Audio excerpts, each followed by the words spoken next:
Are you familiar with the organization, the American Civil Liberties Union? No. Okay. I am pretty conservative, so I kind of see ACLU as kind of a crutch for minority groups instead of, I feel like it overprotects them. I feel like it doesn't inspire them enough to rise up to duties. I think it tries to create more exceptions instead of trying to make them strive harder for what they want to achieve. It tries to give them, I think, an easy way out. Don't have much of an opinion either way. I don't really have a perception one way or the other. My perception of them is that it's kind of a necessary evil. Sometimes they push things a little too far, but it's good to have that because it keeps you from being in a comfort zone. Why would you say they push things too far? Why would you say it's a necessary evil, so to speak?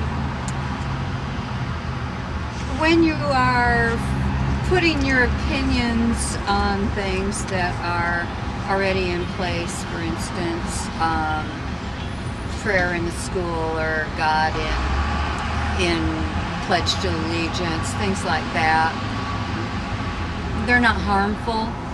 Perception of them is that it's... Well, I don't know if I would agree that their goal is to protect the Bill of Rights. I know that it probably is, but I don't know if that's what they're doing. I don't really think that's what they're doing. If you ever had an issue where you felt that your rights were being violated by the government, would you ever go to them and ask for help? Yeah, I don't know. I really don't know if that's what I would do. Would you go to an organization like this? Yes, I would. I would want somebody prosecuted for it because it's not right. Right, absolutely. It's unhuman. It's unhumane, period. Well, I usually don't look for somebody else to kill my snakes, but I guess if I needed help, I might consider it. Possibly, probably not, to be honest. Why not? That's something I would resolve myself. Probably not. I would deal with it myself. In the name of national security. I feel like it's an invasion of someone's privacy. I mean, they wouldn't want somebody to go in their home and listen in on their conversation at the dinner table. I mean, so they should respect us as citizens, not to do things like that. I don't know. Right to privacy is really touchy because as far as the Constitution goes, there is no such thing as right to privacy. So I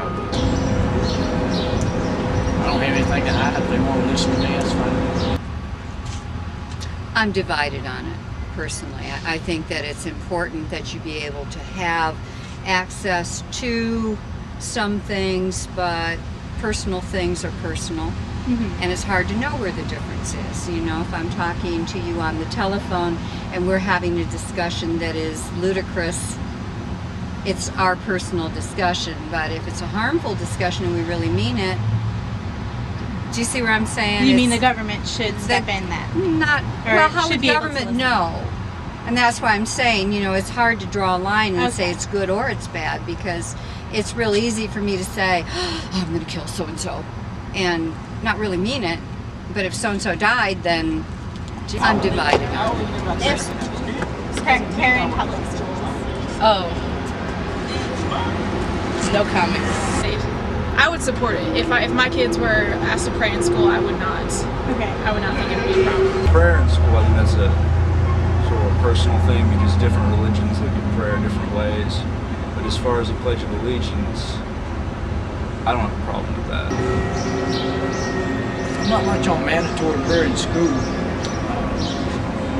If everybody were of the same belief, the same religion, that might be just wonderful. But who decides who leads the prayer and who the prayer is prayed to? But as far as our Pledge of Allegiance, as far as I know, it is our Pledge of Allegiance. And to decide, well, we're going to leave this out because we don't like it, that's quite arbitrary, and I don't agree with it. If it's our Pledge of Allegiance, then say the Pledge of Allegiance. If you're not going to, then that's fine. We have the issue of separation of state and religion. You know, it's not, God is all religion. That's not what God is. It's not Baptist God or a Catholic God or a Muslim God or a Mormon God. God is God. It either exists or it doesn't exist. It's not going to hurt to say it in a prayer, and I think that's when people go overboard with saying, oh, we have to take And what's your feeling about capital punishment? I'm for it. Okay, and why would you say that? Because people like Jeffrey Dahmer, I don't want him out on the street, do you? You want him to live next door to you? No, of course not. No, don't want him there. Right. You know, you think he's going to change? No, he's not going to change. What would you say about the issue of fairness vis-a-vis capital punishment? Well, there is no such thing as fair. You know, and mistakes happen, and that's not a good thing, but it's like war. There's always civilians that are going to get hurt in war because wars need to be fought, and somebody is going to get hurt that shouldn't get hurt. But a whole lot of people are going to get hurt if those actions aren't taken. So, you know, where's the weight on that? Some capital punishment. Capital punishment, I support it. Okay. Why? Why? That's tough. I don't know. I think for as long as I can remember, I've supported it. Not necessarily eye for an eye, but I definitely see it as a case-by-case basis, something that you can broadly brush as every time this happens, this should be the consequence, but I support it. If I really trusted our justice system, then I would believe in capital punishment. But I do not trust our system of justice to come to a fair conclusion.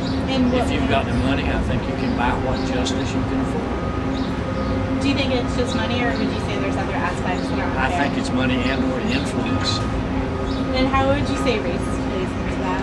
I don't really think it does. OJ's a fine example of a black person getting a whole lot of justice.